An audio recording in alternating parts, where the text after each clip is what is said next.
Hello, ladies and gentlemen. I hope I'm going live about now.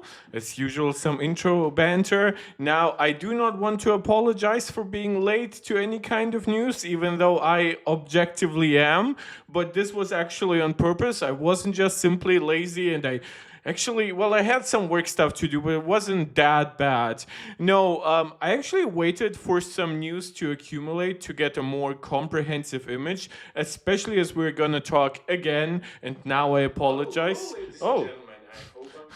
As you can see, my iPad is giving me the go ahead. The stream is working. This is why I usually look to the left. I have my stream and the chat open there. Just so I know you guys can hear and see me. Seems like it's all doing all right. I apologize to Riley specifically, who's already in the chat, our number one yapper, because we are actually going to talk, unfortunately, about a decent amount of AI talk. Now, we do have some hardware stuff here. We have Intel making Apple chip rumors. We have a redesigned dynamic island for the iPhone 18 Pro. So there is some stuff slowly being accumulated when it comes to hardware itself. I also see Angelicus in the chat. Thank you to everyone who finds the streams just in general, live or as VODs. Just watching them helps, of course. Leaving a thumbs up, that helps a lot with the algorithm. Chatting in the live stream, leaving a comment in the regular comment section afterwards. And of course, if you want to support this channel directly, you can leave super chats or super stickers right while I'm live, or you can become a channel member right here on YouTube. Shout out to Angelica, Steve, Max, and Jonathan, our MarkTech Pro Max tier supporters right here on YouTube. But just if you enjoy this and if you want to keep informed, subscribe, hit the noti bell, and then hopefully you'll actually know when I'm going live. Because unfortunately, as you guys know, if you followed me for a while, I do not have a clearly defined schedule here. Now, we do have, as I said, plenty to talk about because this week was actually quite crazy, probably because the year has finally started. Like, Mark Gurman is coming back from his 1 month long vacation. What was it, 2 months almost? I mean, he has been leaving breadcrumbs on Twitter in the meantime, whatever.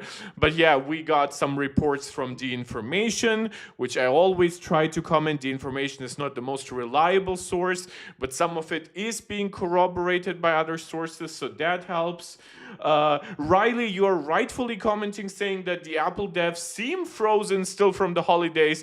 We did get a new iOS 26.3 beta last week. We have not yet gotten a new beta this week. So it seems Apple might be internally rescheduling to a 2-week timeline between betas, which again, I wouldn't be necessarily against. By the way, what is this?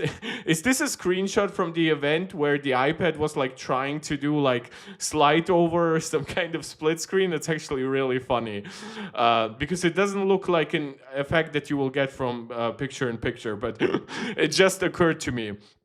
But a lot of what we're going to talk about, and once again, I apologize for a lot of it being AI talk, is very important for the future of Apple. In fact, even just that throwaway comment of well, Apple seems to be potentially rethinking their software update strategy, right? Doing more time in between betas for iOS 26.3. Well, a lot of that can actually say something about the stage that Apple is currently in. You can like where Apple is at, you can dislike it. What you cannot deny is that Apple is in a transitionary period. Now, I do not think, contrary to what many believe, that transition here means John Turnus is going to operate entirely differently from Tim, or that the new design lead who took over from Alan Dye, that he will go back on all the liquid glass stuff from iOS 26. I do not believe that, but definitely some things will change. John Turnus is a hardware guy. Tim is a logistics guy. Supposedly the new main designer is very much detail-oriented rather than vibes-oriented, I guess you could say, for Alan Dye. John Turnus, supposedly now actually in charge of final design decisions at Apple. So a lot of stuff happening. And I do want to really talk about all of this with this perspective of like, what does it mean for Apple's future? What does it mean that Siri will be built and even maintained by Google, apparently from the background? Now, it does not say everything about Apple Intelligence or the local version of Siri or Apple's future plans of eventually maybe turning Siri around and making it independent. But a lot of what we are talking right now are things that are going to impact Apple and the customer base for years and years to come. So while I realize that some of the AI talk might be getting a little bit boring, it is really important still for us to keep covering all this. Now, as I mentioned, the transitionary period that Apple is in, one big thing that has come out recently, and this is a Bloomberg report, so this is coming from our usual sources when it comes to the understanding of Apple's higher-ups, Apple's leadership, Apple's internal organization. The following is being said. The Bloomberg report says that at the end of last year, Tim Cook quietly tapped John Ternus, Apple's senior vice president. The S here is unnecessary because the VP stands for vice president and senior, the S stands for senior. So here it said Apple's senior vice president of hardware engineering, not to be confused with Apple's senior vice president of hardware technologies. That would be another Johnny Cerruti. But apparently John Ternus is now being tasked to take on oversight of the company's design organization, acting as what the report described as the executive sponsor for all design across Apple. Now, if you followed Apple over the last couple of years, you know that John Ternus actually kind of started getting a lot of notoriety for making these kinds of decisions, but kind of on the down low, specifically when it comes to Apple's Pro products, right?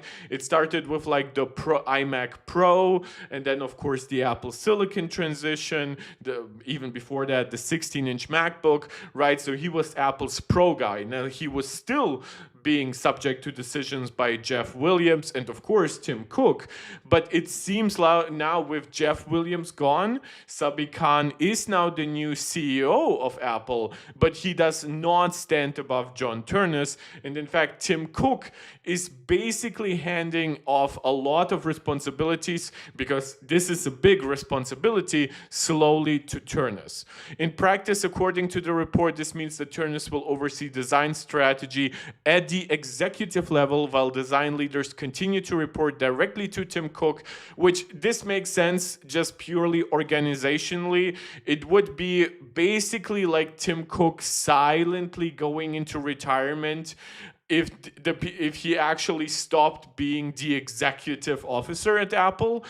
But the fact that the final decisions are being made by Ternus, even though the individual people might not be reporting to him, is a big deal. And they will report directly to Tim Cook in both internal organizational charts and the company's public disclosure. So you'll see that there is a little bit of a facade that's being built up. Apple does not want to publicly discredit any of Tim Cook's power here. And this is like Tim Cook is telling John Ternus to do so. So he's not being usurped. There are seemingly no big drama internally happening. I know a lot of people kind of got that gist because of the story that Johnny Cerruti threatened to resign. Obviously, that was then later not necessarily debunked, but basically the conclusion of the story was Johnny Cerruti coming out and saying, no, I see myself at Apple for many years to come. Definitely not thinking of switching to anybody right now. So whether that actually means that something was internally solved, and after John Ternus becomes the new CEO, maybe Cerruti actually takes over hardware engineering, I honestly doubt that. I think that John Ternus is just going to be a much more hands-on CEO, where he will basically continue a lot of hardware engineering, executive tasks, but from the role of CEO. I'm not sure if Apple is going to announce a new SVP of hardware engineering. And if they do, I think it will definitely be somebody who's more of a protege of John Turnus, even though we haven't yet heard any names yet, who might just be very subservient in that regard and will basically report to Turnus, but the final decision is then going to be on Turnus too.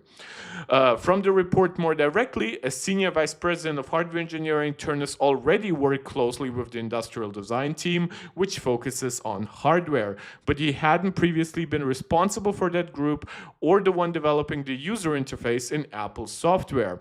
The report also notes, even with the change, there are no signs within Apple that Cook is poised to step down. Now, this is contrary to some reports that we've gotten like around last September or so that said that Tim Cook is eyeing to leave the company at some point in 2026. Now, I still think that that is likely, at least as an announcement. I could see by the end of 2026, Tim Cook announcing his departure for 2027.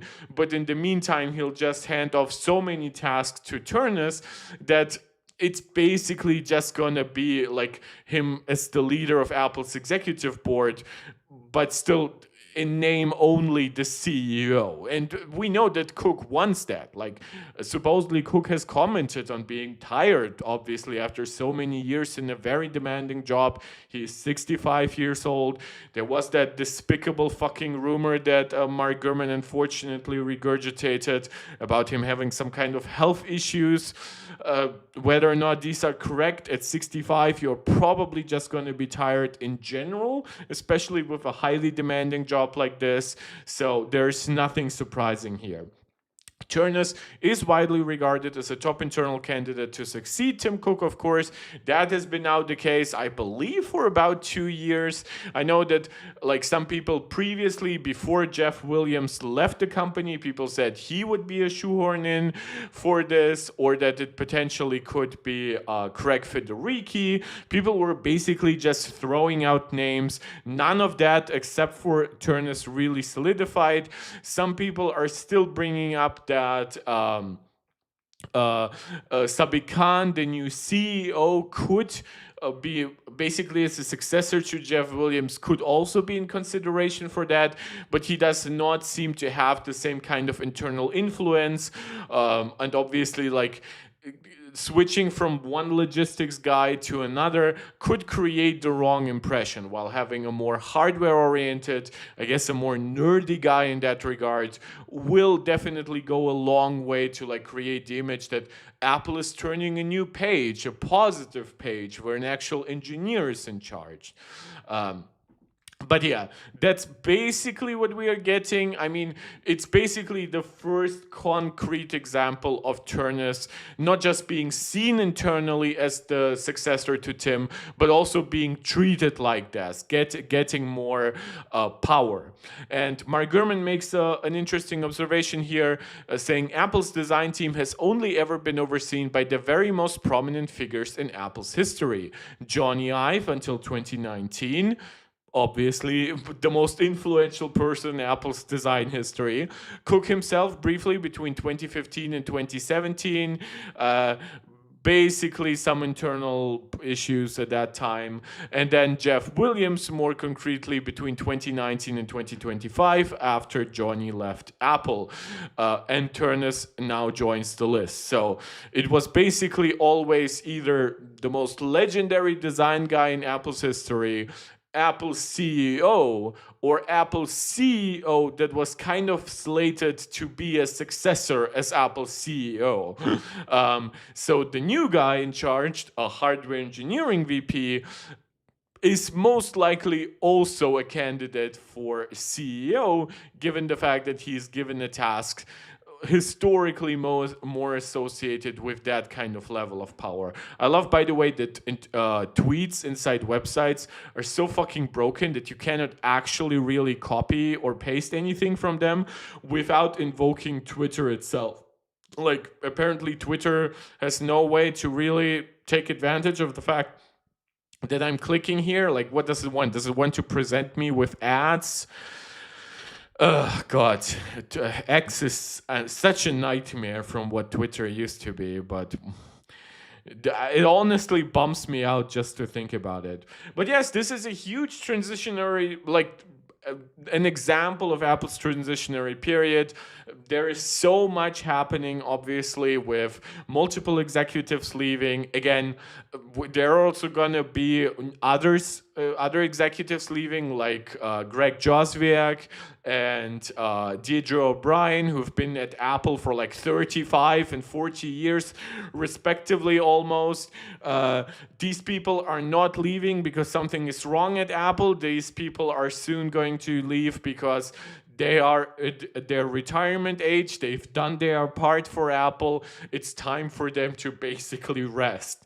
And we are going to need new leadership across multiple positions: CEO, marketing, and just generally a lot of stuff. And even when Turnus obviously leaves his post as SVP of hardware engineering, there's the question: will Apple unify hardware engineering and hardware technologies under Johnny Cerrucci? Will they actually have a successor to SVP of hardware engineering at all, or will Turnus basically continue those kinds of tasks but now under the umbrella of his CEO capabilities? So there is a lot that we don't know, but it's slowly starting to take shape. My prediction currently is that Tim Cook is going to announce his retirement by the end of 2026, and latest is going to leave Apple by late 2027. He is going to be 67 years old at that point. Pretty typical retirement age. I assume that he'll just going to offload more and more tasks while he is on that cruise, and I wouldn't actually be surprised if he ultimately ends up leaving even sometime mid-2027. So by that point, he will have introduced Apple's first foldable smartphone, right? He will have introduced an actual AI Siri, including an actual chatbot version. That's also going to be a rumor today. So he will have cemented his legacy at Apple. And then it's basically up for John Turnus to create his own legacy after that. Now, we've talked a lot about Apple's years into the future. Let's talk about something a little bit more immediate. Now, this is something that is a little bit of guesswork, but it is a little bit more concrete than I think some people want to admit. Though there is a good counter to this, which is, unfortunately, we have not yet gotten any kind of event invite from Apple this week. So there might not be an actual Apple event next week, but there is one thing that could lead us to believe there might be something being announced. And I don't mean there will be an actual event, right? If that were to happen next week, we would have heard a long time ago about it, like a week ago or so. No, there would be announcement videos for a new MacBook Pro, right? But one thing that we do know is launching next week is Apple's new Creator Studio software. Those are new versions of Final Cut, Logic, Pixelmator Pro, including an iPad version of Pixelmator Pro. Basically, their iWork suite being updated to Liquid Glass with Pages, Numbers, and Keynote. Obviously, all of their auxiliary software like Motion, and Mainstage. So there's plenty of stuff coming. And it's also part of a new subscription, something that obviously in this day and age is considered very important, like reoccurring revenue. Even for a very profitable company when it comes to hardware like Apple, it's very, very important to present high reoccurring revenue, whether it's Apple Music, less so Apple TV, though we will talk about one piece of very good news for Apple TV. But stuff like iCloud, of course, Apple One as their summary subscription service. This offers access to multiple other Apple subscription services. They've recently been expanding of the functionality of stuff like Apple Fitness Plus. So we know subscriptions are very important, and that's why they are switching these pieces of software software to a subscription model, though on the Mac you can still buy them as individual pieces. So at least that's somewhat consumer friendly, thankfully. I know a lot of people in the Apple community have been very, very much against the idea of turning Final Cut and Logic into subscription models.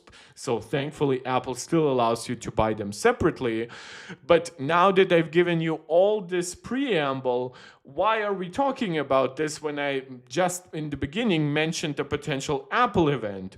Well, apparently there is going to be an Apple experience, which is how Apple refers to like developers trying out new stuff, or is the press trying out new stuff.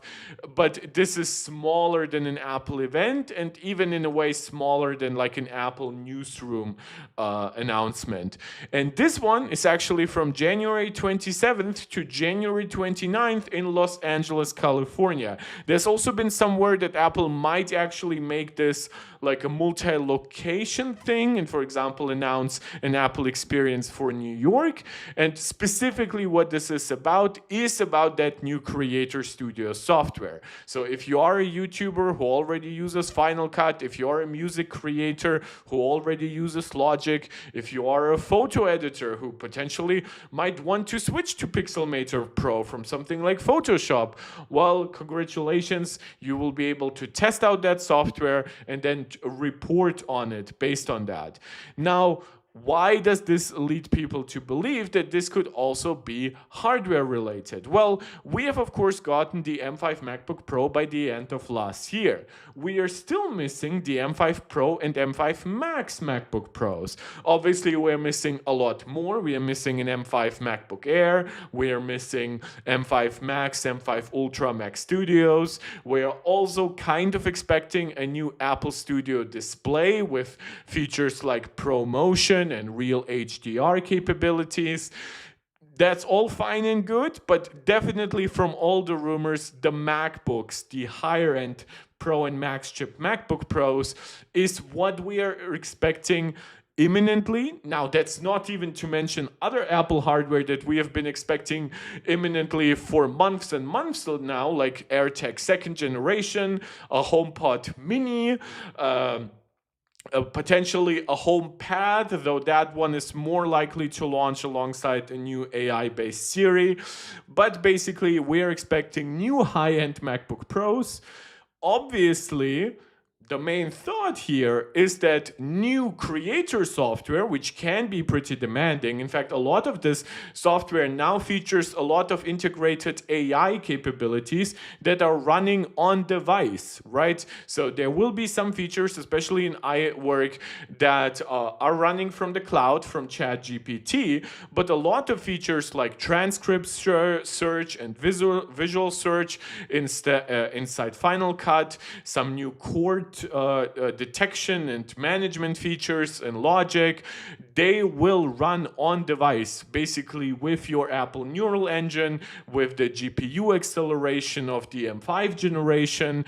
And now it stands to reason that that software would be a pretty good fit to show a new MacBook on.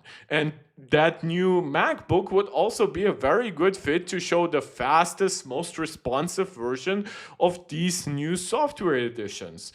So that is how this rumor is basically being created. Unfortunately, people like Mark Gurman have not yet commented on this. To be quite honest, I'm not sure if there's a lot to this than just speculation from the community. Apple might still be very much in the mood to sell out of as many M4 MacBook Pros as possible. We've covered in the previous videos how shipping times for M4 Pro and M4 Max MacBook Pros are slipping, how they're slipping for the Apple Studio display, slipping into early February, mid-February, for certain configurations, even like late February, apparently. So that could lead you to believe that Apple might have a new generation waiting right around the corner. And I'll keep you informed, basically, on if this is going to happen. I just wanted to cover this. I do not want to promise you anything about Apple's master plan, You know who I mean by that, or what kind of YouTube video I mean by that. That's why I prefer making these longer streams, because it allows me to give a lot more context and be a lot more apologetic about even like covering any of this. But yeah, I just wanted to bring this up. This is very much real. This has been confirmed by multiple reputable people who have been invited to actual Apple events and smaller gatherings like these Apple experiences. So this is definitely happening. Whether or not that means that around the same time we are getting new Apple hardware, that remains to be seen. To be quite honest, while this new software might seem like a great fit to show off new hardware, Apple might not want to distract too much from this new software, right? If they can have a week of coverage just for the new software, and then a month later release new hardware, which will lead to people retesting the software on new hardware already, then I think Apple will just do that, right? With all the current shortages when it comes to supply, all the kind of price craziness that we are seeing on the PC front, I wouldn't be surprised if Apple is waiting for just the optimal time to release the M5 Pro and Max MacBook Pros, the M5 MacBook Air, as I said, the potential studio display, and then by mid-year we are supposed to be getting new Mac Studios. No word on if the Mac Pro is ever going to be updated, but I'll leave that to some other discussion.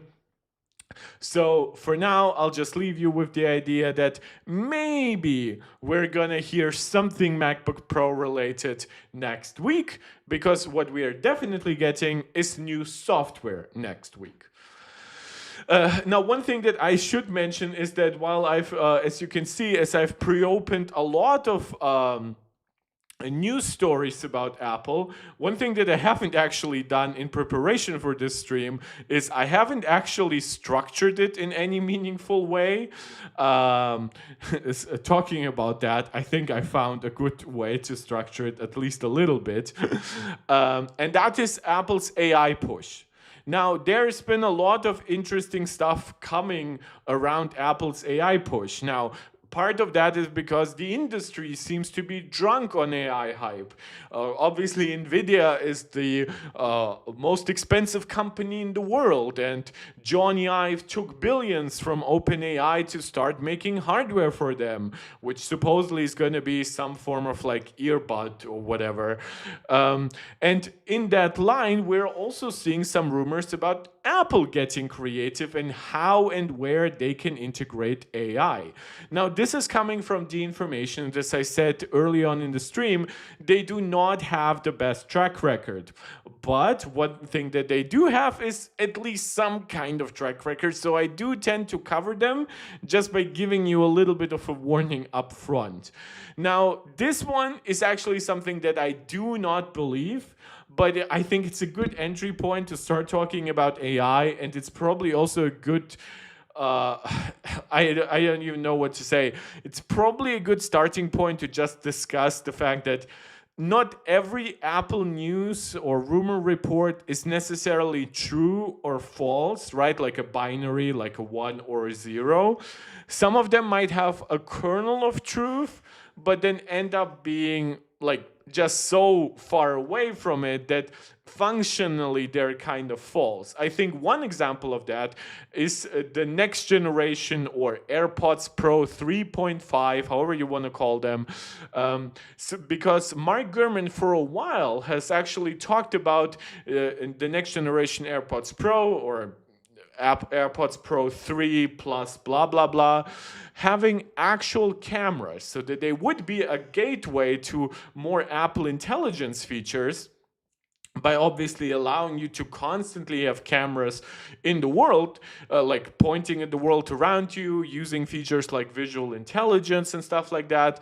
And I have said from the beginning is that this sounds bonkers. Integrating actual cameras into AirPods is expensive, unless you're going to use dirt cheap cameras that are not going to be very good at their job. They are basically a nightmare logistically as to how they would work. Like, would you like basically be forced to position them so they can, like, because most of the time they face downwards? Will it face this way? Will it face that way, right?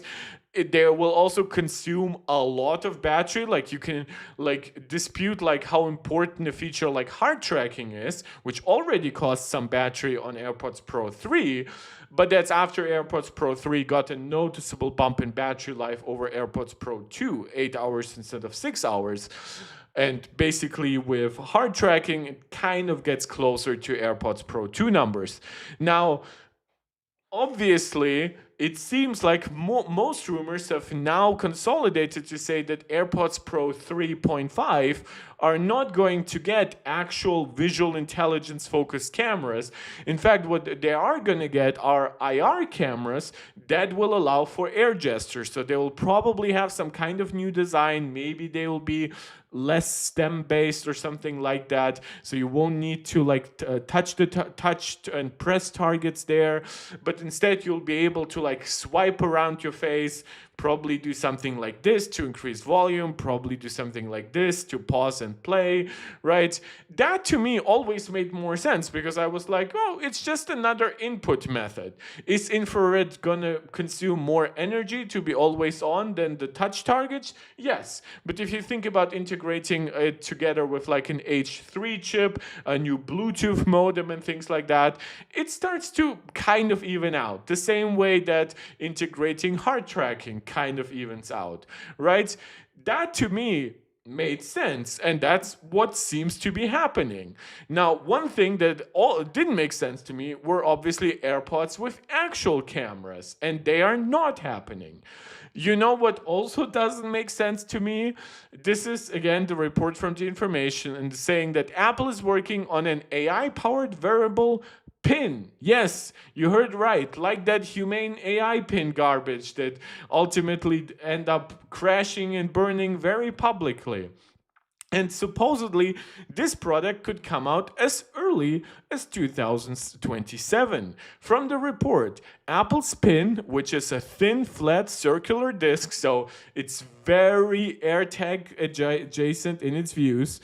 It will have an aluminum and glass shell, so it's going to have the same premium marketing like that humane AI pin. It features two cameras, a standard lens and a wide-angle lens, which seems very wasteful, but okay.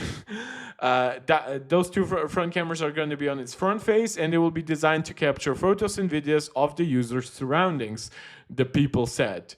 It also includes 3 microphones. Again, 3 microphones is obviously not unheard of for an Apple product. iPhone Pros have 4 microphones.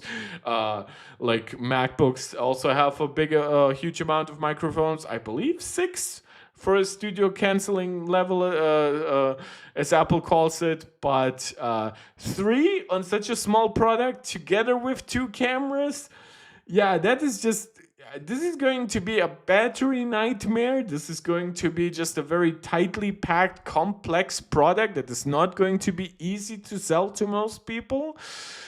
It has a speaker, more cost, more complexity, a physical button along one of its edges, and a magnetic inductive charging interface on its back.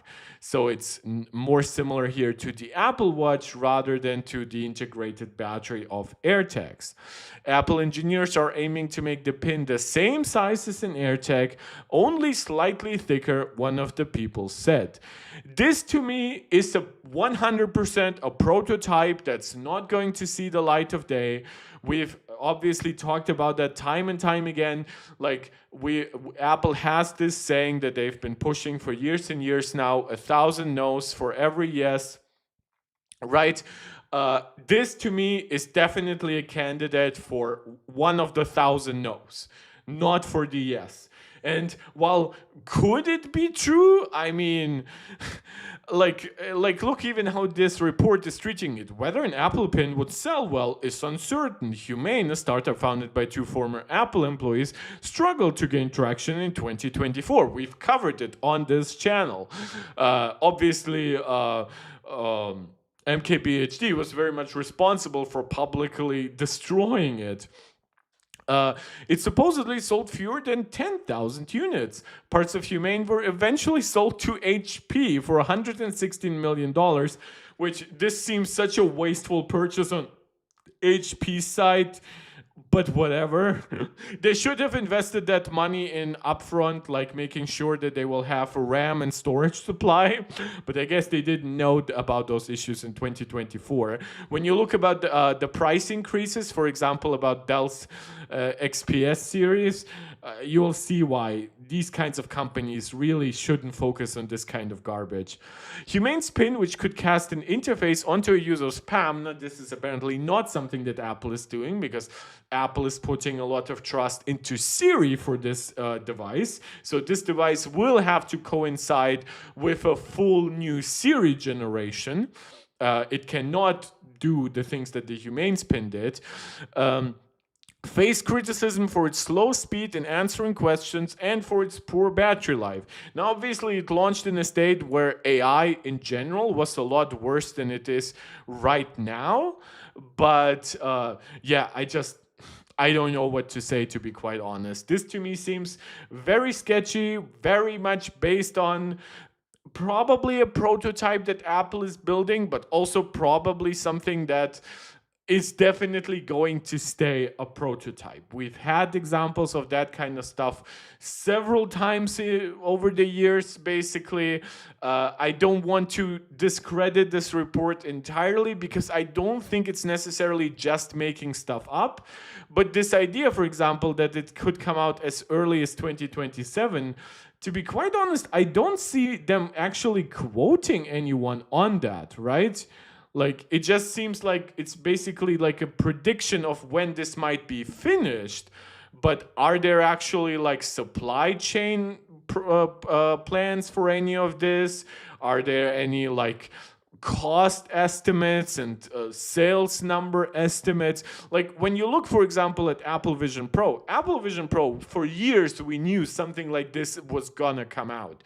Now, there were questions about what are gonna be its final sales numbers, obviously also based on what it's going to be its final price, but we knew that Apple was very steadfast on making Vision a part of their ecosystem. Maybe start out as rather small, maybe hope it grows into something else, but basically not leaving that market entirely to Meta or even to the like of PlayStation VR 2, right? We obviously know VR never took off that much.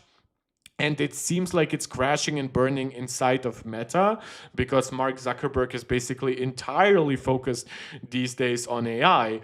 But with this, it just seems like a random one-off report. And for a product that's supposedly coming next year, which, if you know how Apple's production lineups work and all that stuff and marketing, that is extremely early. And for that to not have any kind of other details here, that to me suggests that it's just a prototype that's not actually meant to see the light of day. Unless it completely outperforms Apple's internal expectations and it actually like works profoundly well and is the best gateway to experiencing the new Siri. But quite honestly, I doubt that. Now, when it comes to Apple's AI push, one thing that we do know is that Apple is giving us a full-on AI-based Siri and a large language model-based Siri, a Siri that's not deterministic in nature of its software, but generative AI-based, much less probabilistic, basically rounding error stuff. But yeah, supposedly Siri is being greatly expanded upon from its original vision because of Apple's new deal with Google. So one thing that we have already covered on this channel is that Google is going to provide the foundation models from which Apple is then going to modify them and create versions for private cloud compute, which are their own servers, and for on-device compute, which obviously is going to run on something like the Neural Engine and just A and M series processors in general. Well, it seems like there will be another component to Siri next to on-device and private cloud compute, and for all the features we already have, that's alarms, timers, and all the new stuff that was already promised, that's on-screen awareness, that's personal context, and that's app control through app intents. One thing that we are apparently getting is a full-on Siri chatbot, and that one might be so ambitious that Apple might not want to burden themselves by building out a huge, like doubling, tripling, and quadrupling down on private cloud compute, but instead it's going to run on Google's own cloud infrastructure, which is based on their own TPU hardware. This is also coming from Bloomberg, coming from Mark Gurman, who has correctly predicted, for example, the fact that Apple was in negotiations with Google, which obviously now are officially confirmed by both Apple and Google. So there's good reason to believe this. The report says the following. In a potential policy shift for Apple, the two partners are discussing hosting the chatbot directly on Google servers, running powerful chips known as TPUs, or tensor processing units. The most immediate Siri update, in contrast, will operate on Apple's own private cloud compute servers, which rely on high-end Mac chips for processing. Now, this is typical Mark Gurman nonsense, and the way that he basically implies here that TPUs are more powerful than Apple's M series chips. That's absolutely not the case. What the Google Cloud infrastructure has an advantage over Apple's private cloud compute is that it's already built out. There are already tens of thousands of TPUs out there, which are basically SoCs focused on AI compute. Tensor here stands for basically AI processing, right? Apple is gonna have better hardware than what Google builds. I mean, just look at the actual Tensor chips inside Google smartphones, and you know that Apple's CPU, GPU, neural engine engineering is just a lot better than Google's, but Google already has the servers running, and Google desperately needs customers for it, so they don't essentially put out hardware that only exists to run like a stupid AI model for Google search, right? They actually want to monetize it, whether it's ads inside Google Gemini eventually, or even better, sell it to a third-party customer who then has to come up with their own monetization scheme. This, to me, makes sense. It is a little bit disappointing that Apple's private cloud compute is not going to be able to do all of that because of privacy and security issues. It should, though, be noted that just because it's running on Google servers does not mean that Google just gets full access to all the data. That's not how it works for iCloud, which runs on like Amazon and Google servers. That's not true for companies running on Azure. Just like if you buy, obviously, server infrastructure at a company, you can dictate how that hardware should be running, right? Making sure that your software is encrypted, making sure that your data is encrypted and protected. So it's not going to mean that Google is just going to have full access to this. And if it meant that, then I promise you Apple wouldn't be launching this. But I would just like to see private cloud compute expanded. But I think one of the main reasons why this probably isn't going to happen is because hardware supply is just extremely, extremely problematic right now. Supposedly, Apple is having to pay huge premiums for like new 2nm nodes at TSMC. Now that NVIDIA is the larger TSMC customer over Apple, Apple is supposedly not getting the kind of priority chip delivery that they used to get in the past. They're not getting the kind of better pricing that they used to get in the past. So while previously Apple's deep relationship with TSMC would have made Apple's private cloud compute servers probably some of the most economical in the business, because Apple could have come to TSMC and just said, guys, we're gonna increase our orders of your 3nm dies by 20%. That's going to just be used for private cloud compute. And then we're going to need 2nm for smartphones and Macs. And then in a year or two, we're going to switch our 2nm demand to handle the next generation of private cloud compute. And then N2P or TSMC A16 or A14, that is something that we're then going to use for smartphones and Macs, right?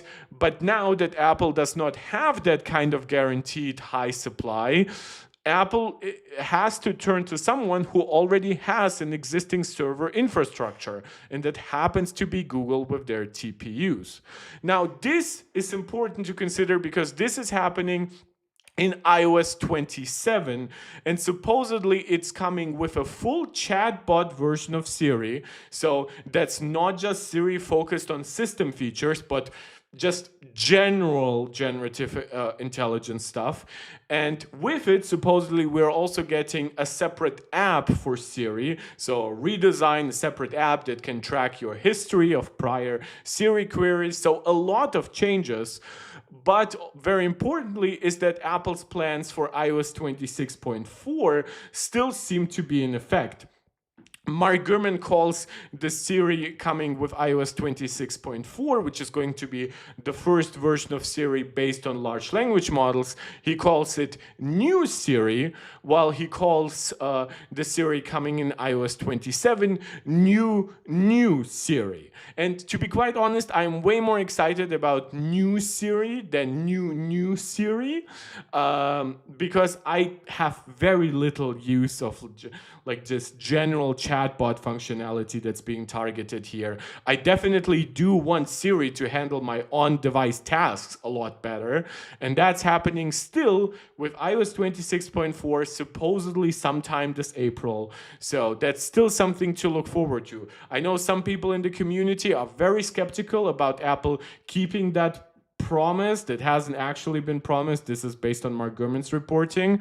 I know even some people in my own community, like Ben Veni, are saying, "Oh, 26.4 is a promise. That means it's not coming before 26.5." But yeah, I still think that Apple probably can handle delivering new Siri in April, but then greatly expand upon it in September, October. I wouldn't be surprised if some new Siri features in iOS 27 could be subject to a more gradual rollout. iOS 27 itself, even according to Mark Gurman, is going to be a very low-key release with relatively few new user-facing features. Basically, it's going to be new AI stuff and then a lot of refinement, a lot of bug fixing, a lot of performance improvements. So if you are not interested in the AI stuff here, iOS 27 might be like your Snow Leopard release, even though that's a poor metaphor. Snow Leopard actually launched in a pretty bad state. Just nobody tends to remember that for some reason. But yeah, I just wanted to cover this because it's very important that there is a distinction between new Siri, iOS 26.4, April, new Siri, iOS 27, September, October, whatever, separate app, full chatbot functionality, fully based on the cloud. So while a lot of 26.4 Siri improvements are going to be on device, the full-on chatbot functionality is definitely something that's basically going to be exclusively handled in the cloud. So 26.4 more a mix between on-device and private cloud compute. This is going to be entirely cloud, maybe entirely Google TPU based, maybe what I suspect is a mix of Apple's private cloud compute and Google's TPUs. It should also be important that to know that at no point is Apple going to push Google services here. I mean, you probably will be able to subscribe to Google Gemini inside the new Siri, just as you're already able to subscribe to ChatGPT. But this is not going to be a gateway to Google Search or YouTube or something like that, unless Apple starts making their own search engine, but that's internally entirely based on Gemini. That would be a little funny. But yeah, this is still going to be very much an Apple service, no matter if it's running on device, on private cloud compute, or ultimately on Google's TPU server infrastructure. Yeah, it's very interesting. Obviously, there is a lot happening. Supposedly, the new foundation models that are being developed here on top of Google stuff are labeled as version 11, and it has comparable capability to Google's latest Gemini models. So running such a model at scale may exceed the practical capability of Apple's current private cloud compute infrastructure, prompting the need to use Google's significantly larger specialized cloud footprint and AI hardware. That is actually putting it perfectly. I think this is a way better summary than anything in the Mark Gurman article. So thank you 9 to 5 Mac, and thank you Hartley Charlton. That's a very, very good write-up on this story. Finally, and this is hopefully going to be the last piece of AI news we're going to be discussing today. This is something that I have myself see as very positive. This is a write-up on Craig Federighi specifically, who of course now internally oversees all of Apple's AI developments. That's Apple's own AI development, but also any kind of deals that Apple has with the likes of ChatGPT, or OpenAI's ChatGPT, or Google's Gemini, right? So, and there have been therefore a lot of changes, and there probably still will be, because Craig Federighi is now in charge. That to me is very good, but I should note this is also coming from The Information, which does have an imperfect track record, as I always point out whenever I talk about something from The Information. According to this report, Apple's approach to AI has undergone a significant shift over the past year. Apple's software chief, Craig Federighi, is said to be at the center of that shift. Makes sense now that he's in charge. Last fall, Federighi apparently addressed a joint meeting of Apple software and AI teams, expressing enthusiasm for closer collaboration, which again, this has been weird to me that Apple even tried to keep those separate. So I'm very glad that he has enthusiasm for a smart decision, reversing what I would consider a previously bad decision. But he also signaled dissatisfaction with the company's pace of progress in AI. Some members of Apple's Foundation Models team interpreted their remarks as criticism of their work. And subsequently, a lot of them ended up leaving for companies like Meta, who are obviously paying out of the nose for AI engineers right now, because they're restructuring a lot of their future around AI, which you can say a lot about Apple. Apple is, as I said in the beginning of the stream multiple times, is in a transitionary period. Apple is going to be changing over the next few years, but nothing suggests that Apple is going to be as much into AI as Microsoft, or as Google with Gemini, or obviously as OpenAI is with ChatGPT. Like, Apple is going to see AI as basically like the cherry on top of their ecosystem, but not an actual like in any way like a way to replace the iPhone, replace iOS, replace the App Store. That's just not what Apple is pitching with AI. In December, Apple moved to consolidate its AI leadership under Craig Federighi. So this is very important. This is obviously not news. This is just recapping stuff. But this stuff has happened like 2 months ago, like 1.5 months ago. So if you think that, oh, some stuff at Apple is moving slowly, like a lot of changes around AI structure inside Apple have been happening over like the last 6 to even 2 months. So of course a lot of it still has to yet like actually show up meaningfully, because it's not been that long. It completed a transition that had begun early in the year when responsibility for Siri was removed from the AI group and brought under Federighi's software division. The actual new head of Siri is the guy who oversaw the creation of Apple Vision Pro. So that's somebody I also have a lot of trust for. In January, Apple announced plans to use Google's Gemini AI model. So again, this is something that literally happened just a few weeks ago. And basically, Apple Intelligence will be at least partially powered by Google's Gemini AI. And that obviously now includes Apple's Siri. And with that, Apple is, of course, moving to that different distribution of what I mentioned, between some stuff running on device, some stuff running in private cloud compute, and some stuff even going to be running on Google's own servers. However, the report also outlines internal concerns about the implications of placing AI under Federighi's control. People who have worked closely with him described him as highly cost-conscious, Thank God Apple is not going to spend tens of billions of dollars on AI.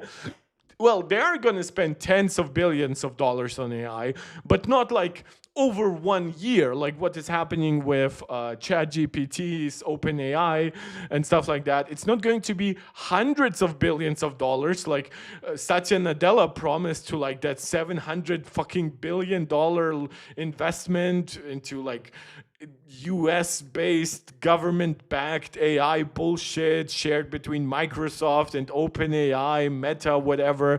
Yeah. These companies are going to be spending that kind of money. You could even include like XAI, Elon Musk's stupid company in that. But yeah, Craig does not like uncertain returns. A lot of these companies are actually struggling to find long-term monetization strategies. For example, OpenAI is trying to now push ads into ChatGPT. Google obviously is integrating their most basic version of Gemini into Google Search, which already has ads, but then the dedicated, more powerful version of Gemini still doesn't have ads. But now with Apple, they have a customer potentially for their models and for their server infrastructure. Meta has pretty much nothing. They've even commented that the last few models they've released have been pretty underwhelming, but they've also promised to build a new cloud compute AI giant, which are going to basically be competing with like Google Cloud and Microsoft Azure. No idea if any of that is more realistic than Zuckerberg's plans for VR were back in the day. And obviously, a lot of these companies have ended up hiring for absurd amount of money AI researchers, including poaching them away from Apple. Meanwhile, under Craig, Apple has obviously focused on on-device capabilities and a pretty limited rollout of the private cloud compute system. Federighi apparently viewed AI as unpredictable and difficult to control, preferring deterministic. That's when a compute system only has one fixed outcome. Generative AI, as we currently have it, I believe it's probabilistic in concrete terms. I'm not sure if I'm mixing that up, but it basically can have a response that's supposed to be kind of concrete, but only if you like round up or down to it. It's not like if you ask basically an AI a question, it's not always going to be supposed to just say exactly one thing and one wording and stuff like that. That would actually take away some of the benefits of generative AI. But apparently Craig, especially for Apple's own software, prefers deterministic machine learning approach. He rejected proposals to use AI to dynamically reorganize the iPhone home screen, arguing that such changes would confuse users. And this is where I fell in love with Craig over and over again when I read this, and I've seen some people try to argue that this is actually a good idea. Guys, Apple already has one feature like that, and that is called Siri Suggestions, and it's a widget of a 2-row widget that basically gives you app suggestions on your home screen, and those app icons, and therefore the app suggested, will change throughout the day based on your usage. They are not based on what we currently understand as generative AI, though they are machine learning based, and they are close to perfect, basically. I don't want to call them perfect because perfection does not really exist, but man, I love Siri app suggestions, and that's a deterministic model behind it when it comes to machine learning. People want to use generative AI to reorganize your fucking home screen, which is just going to be a nightmare for you to look at. I know the idea is probably, oh, you're just going to click on it and it's going to suggest you something. But I just don't know any AI out there that's good enough for this. Like, just invest the 5 to 10 minutes to organize your fucking home screen, instead of having an AI setup that you might not even fully understand where some of the stuff has come from and where some stuff that you are used to has gone to. So yeah, this to me actually makes me like Craig a lot more and makes me appreciate what he is doing for Apple's AI push a lot more. Because unlike Microsoft, they are not trying to integrate AI into literally every freaking corner of the operating system, then desperately begging to consumers, oh, please use Copilot.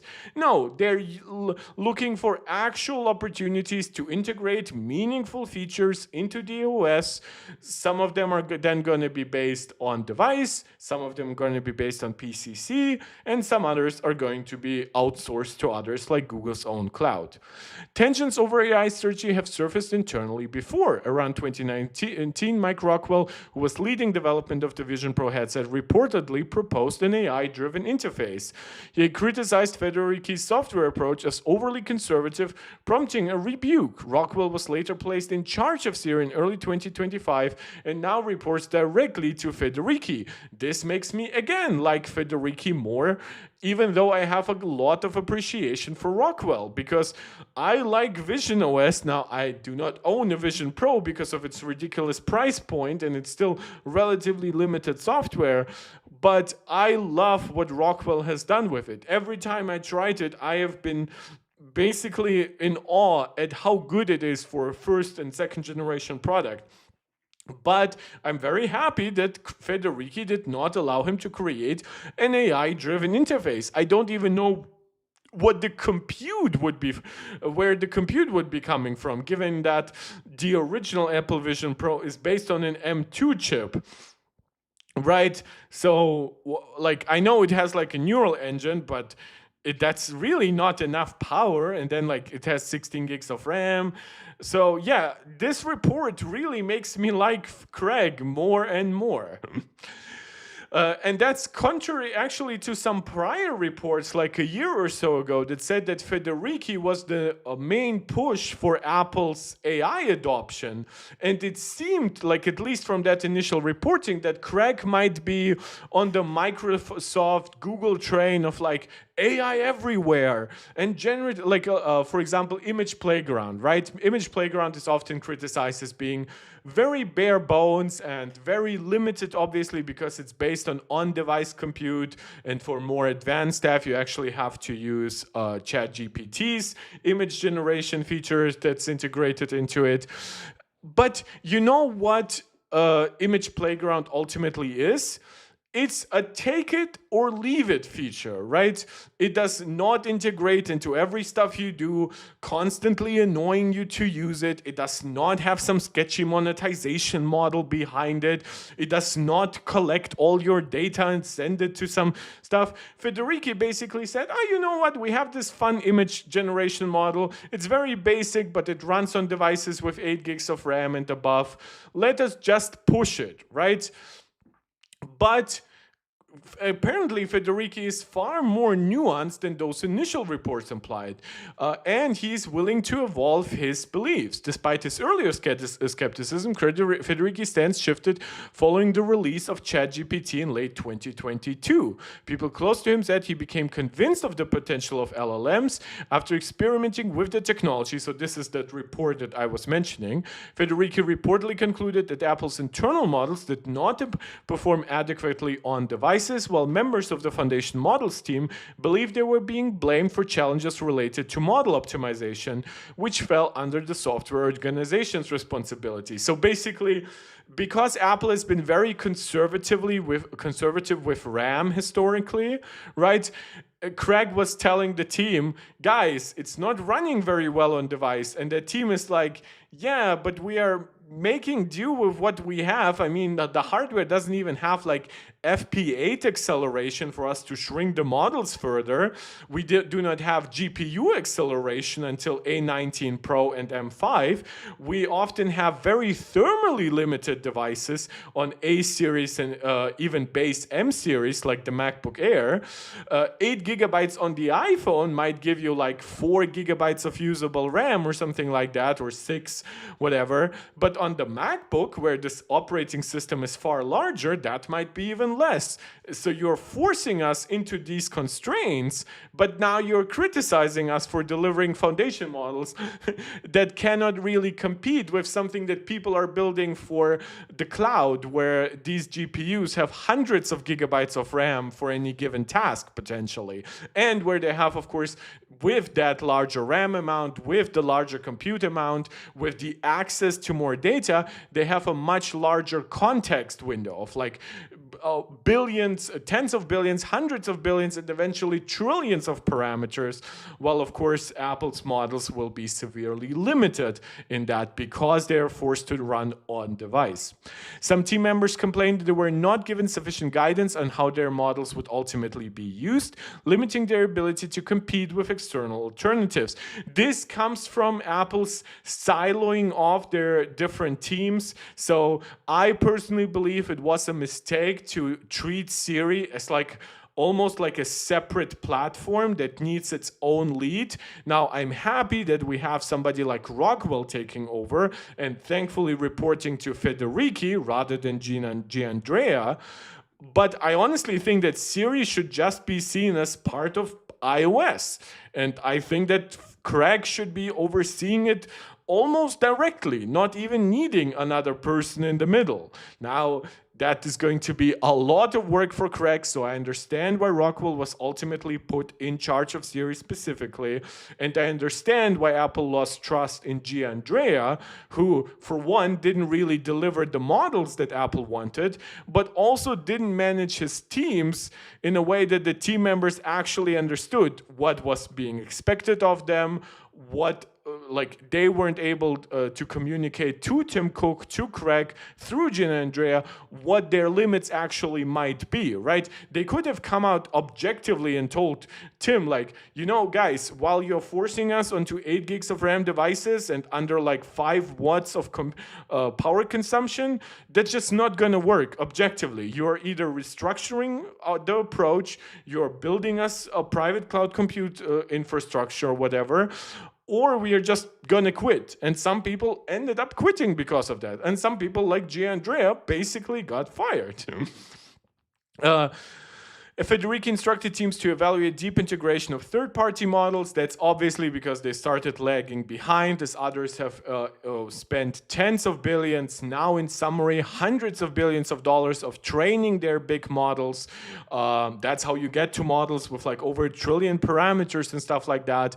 Apple's small models that were specifically built for on-device, specifically built for like 8 gig devices, they just couldn't keep up. And because apparently enough talent left over time, there weren't even that many people to then even like fix that, right? And to introduce larger models. And Apple didn't even have the training infrastructure. They didn't buy like hundreds and thousands of NVIDIA GPUs, and they did not build private cloud compute to train their to train models as big as they would be necessary. So basically, a lot of miscommunication. You can even say mismanagement. This is why Gianandrea ultimately was let go. And now we have Rockwell overseeing Siri, Federighi overseeing all of AI broadly and through Rockwell Siri. And we have Apple now having this better understanding of what runs on device, what runs on PCC, and what in the future will run even on Google's own cloud. Despite the partnership with Google, Apple plans to continue developing its own AI models. This is very important. So Apple will use Google's models, and in my opinion, they will modify Google's models as well. So they're not just going to use completely off-the-shelf Gemini. They're going to infuse some of their own training data specific to iOS. They're going to probably re-optimize them a little to specifically run better, partially on device, again, partially on PCC. But they will keep working on completely their own foundation models, not based on Google. Now, what I could believe what Apple will do is that they will keep buying data from Google, because as you know, Apple is not as deep into data collection as Google, as Microsoft, as OpenAI, which OpenAI does all of that without even having their own platform. Like, they don't have a Windows, they don't have a Google search, they just like let their training models run through all the web, eat up as much data as possible, and then spit out an LLM out of this. That's highly, highly problematic from a lot of ways, and Apple will want to avoid such behavior for legal reasons, for ethical reasons, even their own just moral beliefs. But what Apple could do is they could come to Google and say, you know what, Google, we partnered with you for years on models. We believe our own models are now good enough. We believe our own cloud is now big enough. Can you please still sell us the data, though, that ultimately led to the creation of your models, right?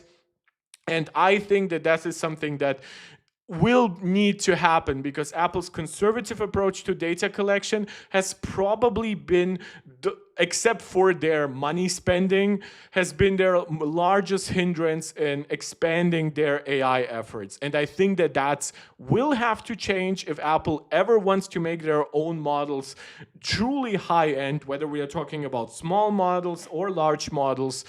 But Apple is continuing to work on those models.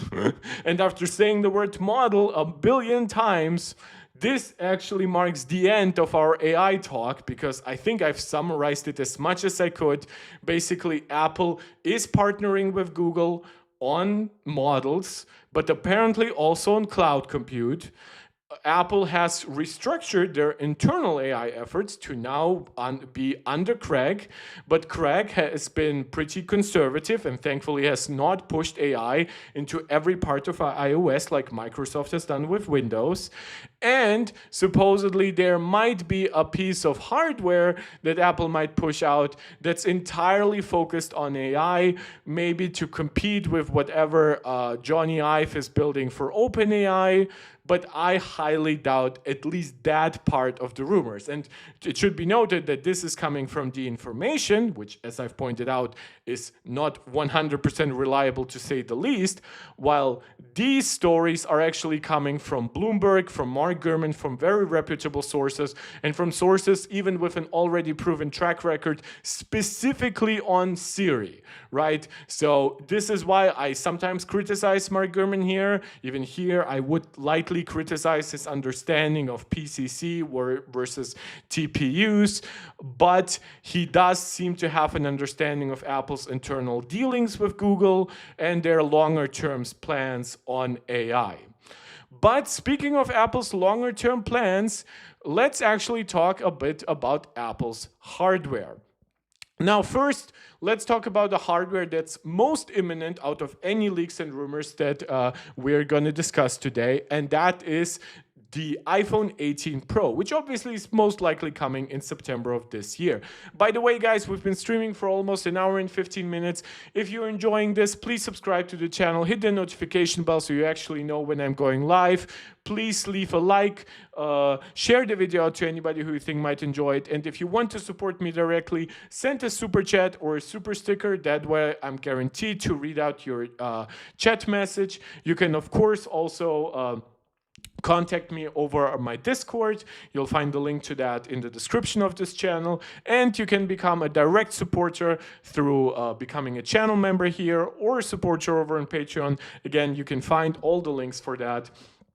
But just watching the videos, just leaving a like, it all helps tremendously. Going back to hardware news, and of course, keep commenting live. You guys know I love interacting with a lively live chat. Because of my bad streaming schedule, Google has been very bad at recommending my streams recently, leading to my live chats being pretty dead. But the more active you are in those chats, the more likely those chats are to attract new people and to be more lively again. So it's kind of like a chicken and egg thing.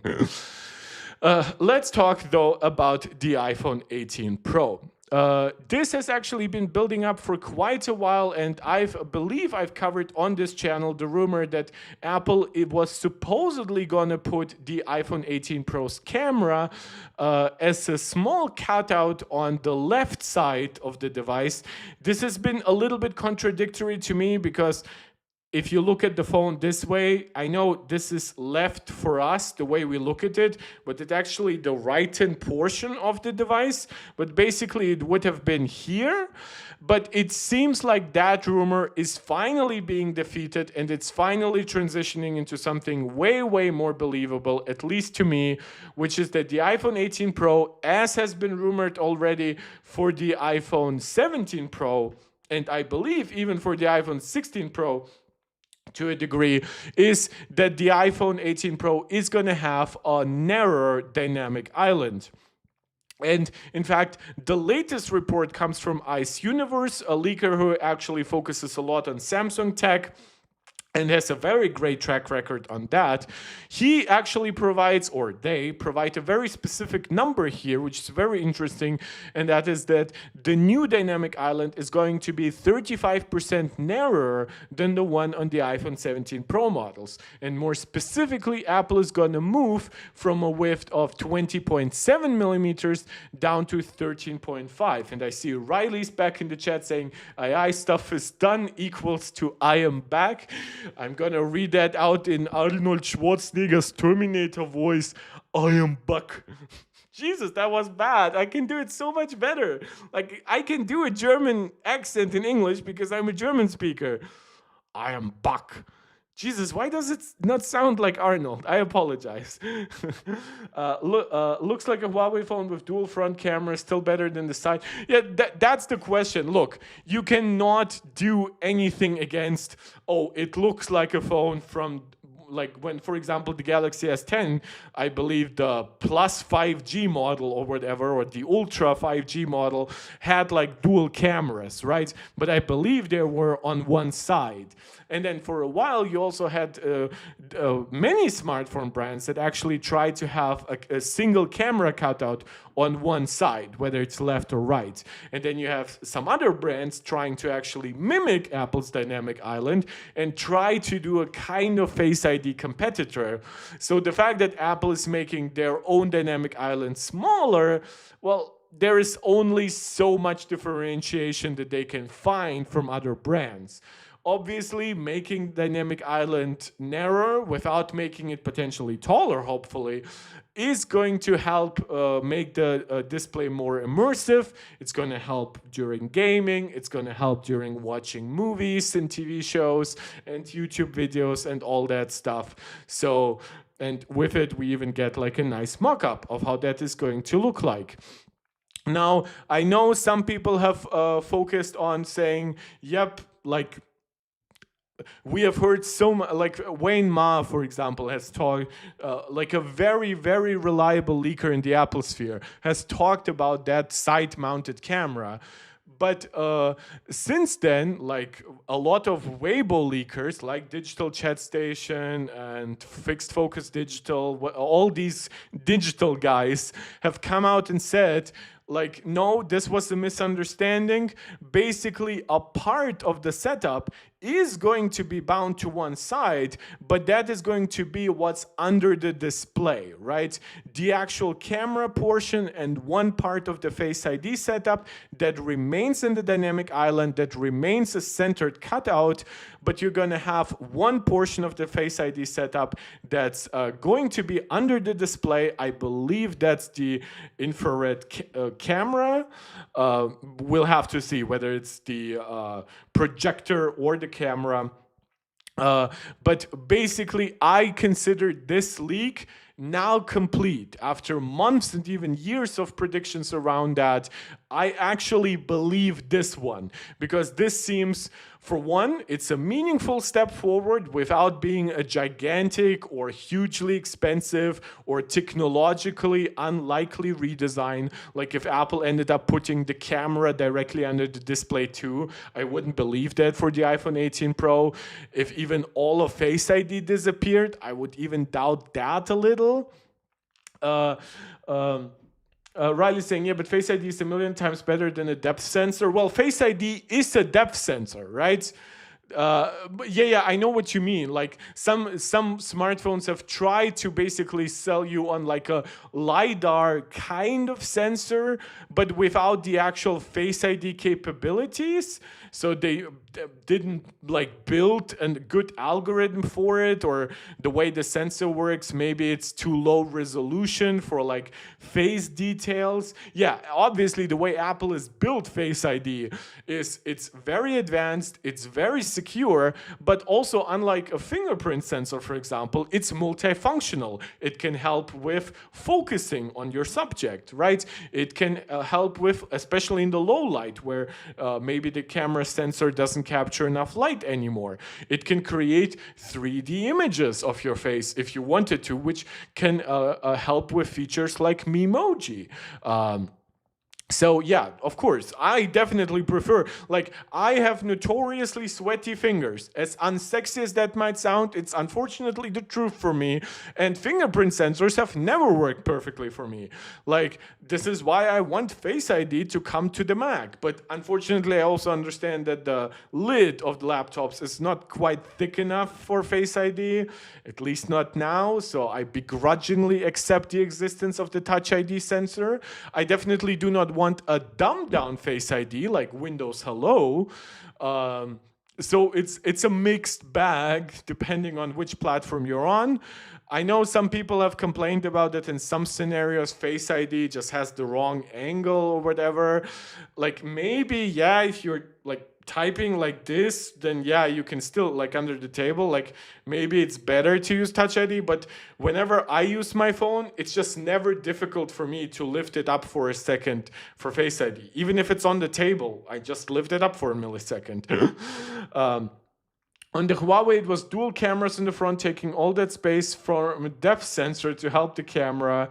And Touch ID isn't that good to be. I'm not just talking about Touch ID. I'm talking, for me, it's fingerprint sensors in general. Like, I have owned and used a ton of devices with different fingerprint sensors. In fact, my very first personal laptop was a gigantic, like, I don't remember if it was 17 or even an 18-inch Vio laptop, so Sony back in the day, and it had a fingerprint sensor integrated, but it just never worked for me. You actually had to swipe it down, like in the initial fingerprint sensors on Samsung devices, and it, like, I tried it on my family members. They didn't have issues scanning their... It was slow, but it worked. But for me, it just didn't work at all. So Touch ID was then obviously a lot better when I had like my iPhone 6, 6S, 7, whatever. But I was incredibly happy to transition to Face ID when I bought my iPhone XS and when I transitioned from the 2015 iPad Pro to the M1 iPad Pro eventually. So, but this is obviously an iPhone 18 Pro leak. Let's get to an iPhone 19 Pro leak, or 19 Ultra leak, or what might be called iPhone 20 if Apple ends up skipping the 9 in 19, just as they ended up skipping the iPhone 9 and introduced the iPhone 8 and the iPhone 10 simultaneously. But we have heard rumors about an all-glass device for a while. But one person that I actually respect basically above all others in the leaker sphere, unfortunately retired now, Ross Young, basically is throwing some cold water on the idea of an all-glass device without any cutouts in the display. In fact, Ross Young actually liked one of my tweets recently, where I believe Mac Rumors said, I believe it was under the tweet for this article, saying that the iPhone 20, whatever, may not have an all-screen design after all, and I posted it was never going to have that, and Ross Young liked that tweet. He clarified remarks saying about Apple's display plan, saying he expects the smaller dynamic island to be coming to iPhone Pro models this fall and to stick around in 2027. To be honest, this makes all the sense in the world to me, because like Apple usually does not announce redesigns that only end up sticking around for 1 year. One exception for that is actually the notch on the iPhone 13 Pro series, where you had like that narrower but taller notch on the iPhone 13 Pro, but then the iPhone 14 Pro actually transitioned to dynamic island. Now that notch ended up still being used on the base iPhone 14, but it was kind of like a stopgap design before the dynamic island. But if Apple is going to shrink down Dynamic Island, I would expect that change to last at least 2 years, maybe even 3, before Apple switches to an even smaller Dynamic Island or just a single camera cutout that's basically like half the width, or maybe even a camera that's under the display. I always have a problem with the predictions about under-display cameras. There's just so much physics that stands in the way of this feature that I always like to throw cold water on it, saying like, look, Apple might have these kinds of plans, but are they actually realizable? Are they actually realistic? Well, that will depend on the technological development over the next couple of years. And Apple might just decide that some laws of physics prevent them from doing an under-display camera, at least for like the next 5 years. So, and Ross Young, at least for this year and for 2027, seems to be in agreement with me. In replies to followers' questions, Young went further. The now retired analyst said he still expects iPhone 2028 iPhone Pro models to feature a center hole punch cutout in the display, so not under display. Basically, dynamic islands get 35% narrower this year, and that probably shrinks down by another 40% or so to just handle the camera in 2028. And I would expect then that design to also stick around for another 2 to 3 years, which, yes, a truly all-screen iPhone would then take at least until 2030. In fact, some have even like worse predictions in that regard. Now, it should also be noted that leaks about this all-screen device have never actually been that much corroborated by anyone. Now, one thing that we have heard is that Apple would basically, similar to what they had in prior years, they would have curved glass on top, right? Which is not new for Apple. They weren't always doing completely flat designs.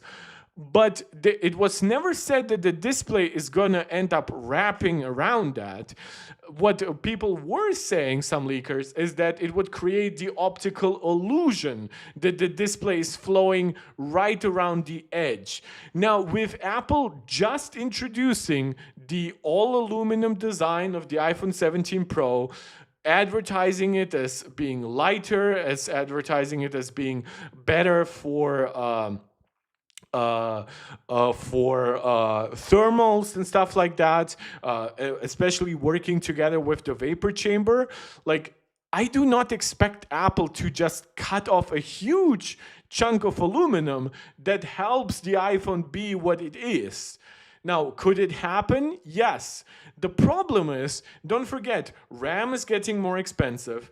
Chips are getting more expensive. Storage is getting more expensive. Is Apple gonna be so ambitious in this timeline where everything is getting more expensive except for the freaking display? Is Apple gonna suddenly introduce a display that's gonna be way more expensive to make? So it's not just that cutout thing. It's also this entire narrative about this all glass design, and even worse, an all screen design, which again, a screen here makes no sense. It didn't make sense when Samsung used to do it. It looked sexy. Like, as Steve Jobs said about touchscreens on laptops, it gives great demo, but ultimately it's useless. Yeah, that's at least my 2 cents on that. If Young's predictions prove accurate, Gurman may need to revise his 20th anniversary iPhone claims, or perhaps not. One possibility is that Young's expectations are simply out of date. That I do not believe, because, to be quite honest, with how crazy all the pricing and everything is, I just don't see Apple adopting hugely expensive and potentially logistically complex tech. right now. Don't forget, they have the iPhone Fold for the next couple of years to provide something truly new. I wouldn't even be surprised if they end up like launching an iPhone Fold in late 2026, maybe early 2027, but then over just 2 or 3 years, they end up redesigning it drastically because they learn from consumer behavior, new display tech and new material tech becomes available to them. And this is a device where island, I see a dynamic island and that eventually puts all Face ID components under the display and becomes a simple camera cutout. But I wouldn't be surprised if in software it actually still works like the dynamic island. And then maybe in like 5 or 6 years, I could see an experiment with an underscreen camera. Maybe I could even see an iPhone Fold introducing an underscreen camera before the iPhone Pro, maybe having a regular cutout on the external display and then an under display camera on the internal screen. That's how Samsung used to do it before actually moving back from underscreen cameras back to a regular cutout with recent Galaxy Z Fold generations. So there's already some precedent that underscreen cameras just were quickly overhyped, overpromised a lot, and then a lot of companies ended up regressing on that. Alternatively, Apple could be developing a special 20th anniversary model. So basically similar to how we got an iPhone 8 and 8 Plus, we still got an iPhone 10 in 2017. So could this be an iPhone Ultra? Well, my personal prediction is no, because the idea of having an iPhone E, right, 17, 18E, an iPhone Air, right, which supposedly might be getting a second camera and a cost reduction, which is already very, very risky in today's market where all other components are getting more expensive, a base iPhone model, an iPhone Pro, an iPhone Pro Max, an iPhone Fold, and now right in between the Pro Max and the Fold, there is supposedly an iPhone Ultra. And I think that Apple has done some crazy stuff with their lineups over the years, some stuff that's confusing, maybe for consumers. I know a lot of people say that about the iPad, even though I don't really agree with that. But I don't see Apple having these many different iPhone models, especially in the current climate where production is so expensive and so potentially risky.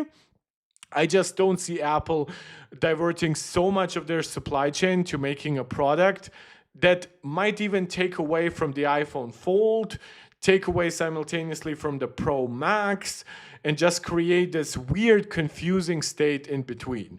To me, I think the iPhone Pro, Pro Max will just keep evolving with thinner bezels, potentially rounded glass on the front that's going to make this nice illusion as if the display is flowing over the edges. It's going to get smaller cutouts, but it is going to stay what ultimately the iPhone 17 Pro is. If that ends up being false, hey, I'm open to it. Obviously, Apple has surprised me in the past with some great designs that I ended up loving.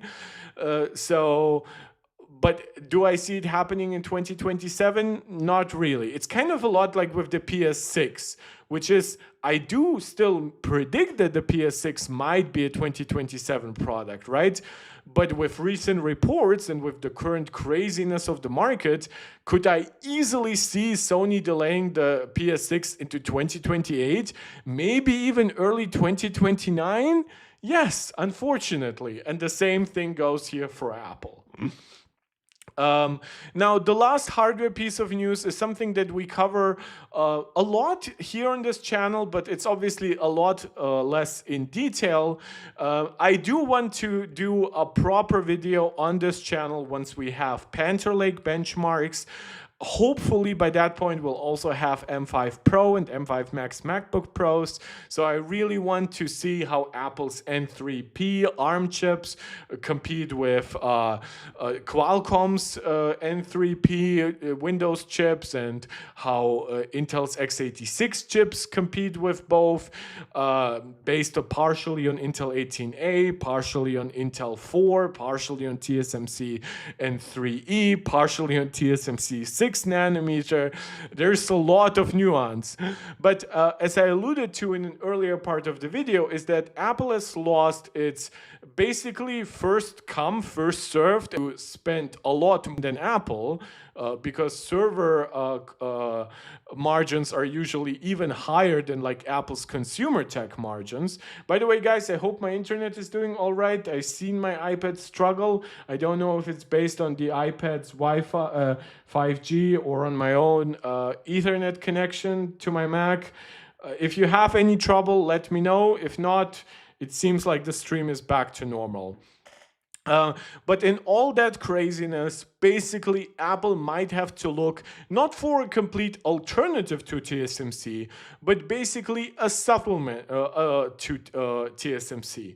And that company might be Intel. Now, in the past, I've already commented on the story that Apple might be using Intel's 18AP design for subsequent chip generations, like probably like somewhere in the M7 generation, or maybe some version of M6 already, which should be a node pretty comparable to TSMC's N2, N2P. But going even further, Intel obviously has announced Intel 14A, which is going to be an evolution of 18A, 18AP.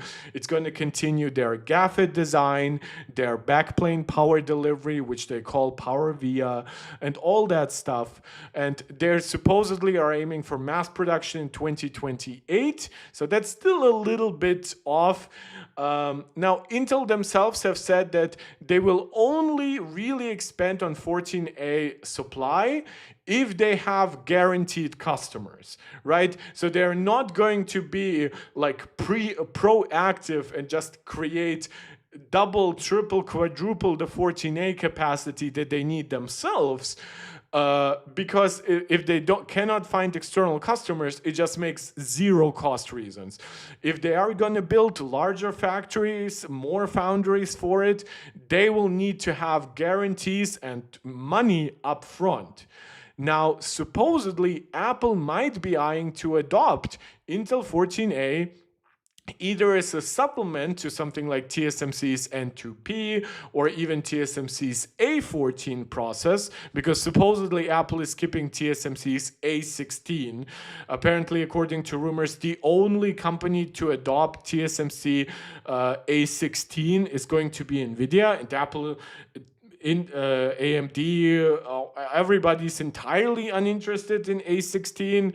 No idea why. Maybe it's just a stopgap node, similar to what TSMC 10 nanometer was. Like when you remember, like between 12 nanometer and 10 nanometer, right? Just one generation, the iPhone,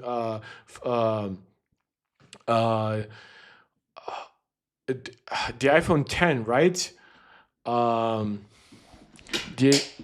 Oh, sorry. Oh, I just tripped over MagSafe under the table, but guess what?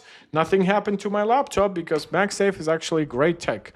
Thank you, MagSafe. Thank you, MagSafe, for saving my ass. But my cable has now been ripped so often from my Mac that it does not always charge when I connect it. I should probably get a new cable and see if that works, or if it's literally the magnets in my actual MacBook. Okay, now it works. So Apple A11 processor wiki. I believe that was TSMC 10 nanometer, and that was a complete one-off. Yep, 10 nanometer, and I believe TSMC 10 nanometer. Wait, let me see. Where is Apple's A10 Fusion? That was based on 16 nanometer. Okay. And I believe it was 16 nanometer TSMC and 14 nanometer Samsung. So I apologize for making up 12 nanometer.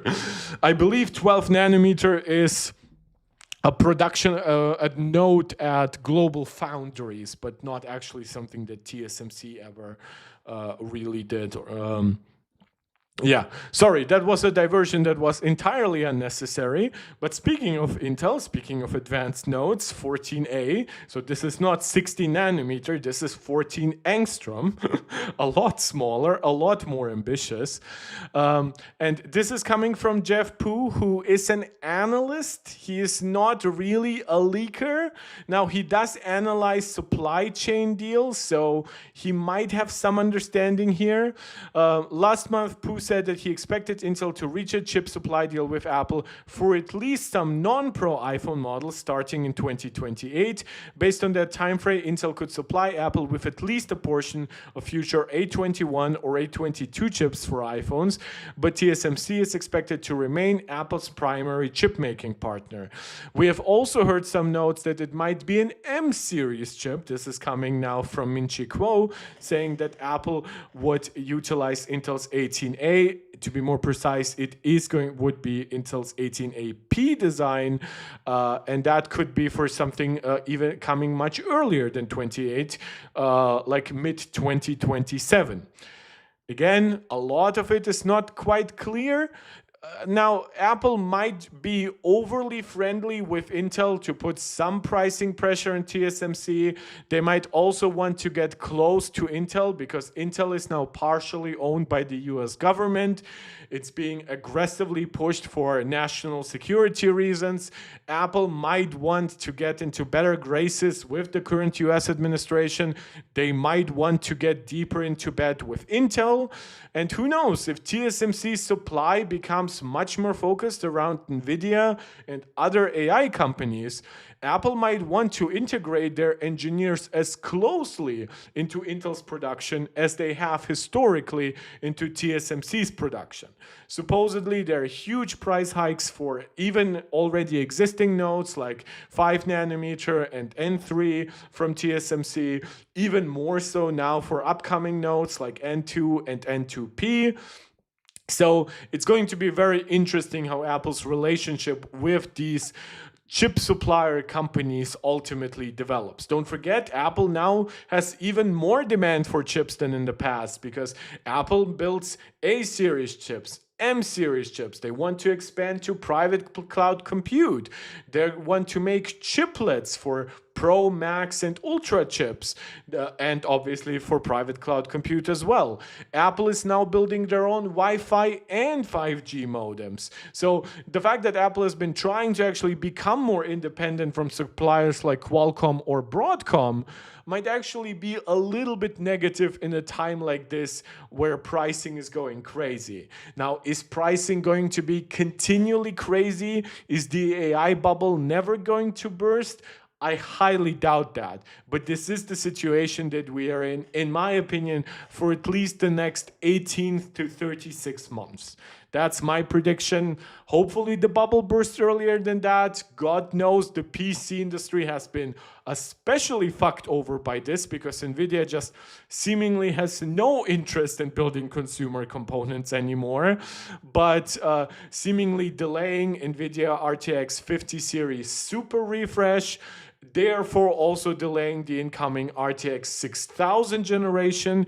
And because AMD always follows in NVIDIA's examples, even if they are stupid, supposedly RTX, not RTX, RX, which would it be then? I mean, I don't know what comes after the 90 series for AMD. They're probably going to have some stupid refresh again. It's going to be 100 series or whatever, or 1,000 series 1000 something. It's all stupid.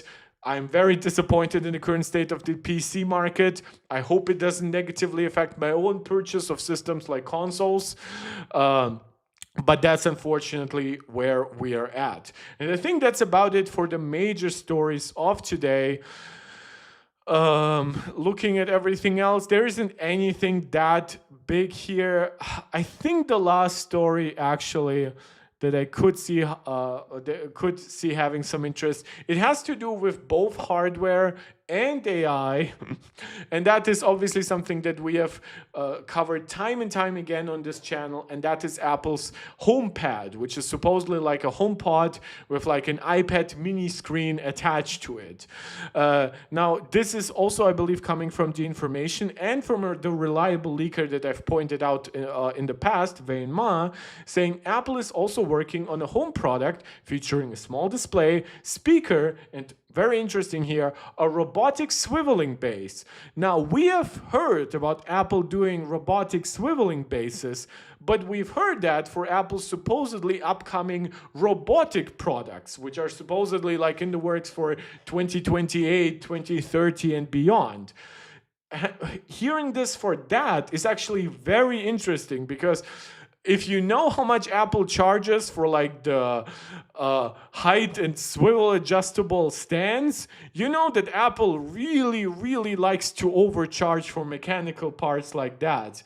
I will be very fascinated to see if there is some kind of miscommunication where maybe that there was a prototype for this, maybe it's an optional accessory for it. That has also been said, that there might be like a different version of the HomePad. And supposedly, according to Venma, that device could be released as soon as this spring, coming from the sources that the information gathered here. This makes sense because, according to Mark Gurman, this device is basically bound to new Siri. So iOS 26.4 Siri, the Siri with personal context, on-screen awareness, app control through app intents, and obviously it would add just a lot of smarter features that a regular HomePod cannot handle, like FaceTime support because it has a screen, probably some rudimentary app support. Some people have speculated it might even come with like an A18 chip to actually handle some on-device AI, but that's pretty much where we are at. Now I'm actually really fascinated to know how premium this product is supposedly going to be. One thing that I would personally hope is that it basically is a base HomePod that you can buy as a standalone, or you can buy this HomePod with a robotic swiveling base that attaches a screen to it. Because I would then buy the regular HomePod and use them as a stereo setup for my TV. But that's just me. I'm honestly not interested in this product. Like, I'm more interested probably in AirTag 2 at this point. Like, I want new high-end speakers that are hopefully not limited to Wi-Fi 4, like the current generation big HomePod, and that are not small and incapable, like the HomePod Mini. But Apple is leaving me high and dry, I have to say, in that regard. But now I actually think that we don't have any big stories left to cover. Seems like Apple has not released a new beta today. Seemingly Apple has not teased any kind of big announcements for next week. So we'll have to wait and see if a lot of the stories I covered today end up being in any way correct. But I will be here to fix the record or complete the record so that you know what actually launches, how good everything supposedly is. At the very least, I will be testing out next week Apple's Creator Studio, letting you know how it works for a layman like me who barely edits video and doesn't edit audio at all. But maybe I'll experiment a little bit more with the new Pixelmator Pro, especially on iPad. So keep your eye out for that. As always, subscribe to the channel, like the video if you enjoyed it. I'm gonna get some big mark action here at the very end. Let me know in the comments what else you would like to see me cover next. Share the video out with anybody who you think might enjoy it. Whenever you catch me live, feel free to send a super chat or a super sticker to support me financially. That motivates me to keep making more of these videos rather than going on longer hours to work. And of course, you can become a direct supporter right here on YouTube. Shout out to all of our MarkTech Pro Max channel members, Angelica, Steve, Max, Maximus, and Jonathan. And of course, last shout out, you can find the link to our Discord in the description of this channel. And hopefully I'll find time to add some timestamps to this video because there's been a crazy back and forth of many topics. I apologize for that. I already apologized to one of our MarkTech Pro Max supporters who always comes in and asks for timestamps right after the video gets uploaded. So, Steve, if you're watching this, I apologize if I haven't done that. I'm probably fell asleep right after this. Thank you guys so much. I hope I'll see you next time. Catch you then. This is MarkTech tuning out.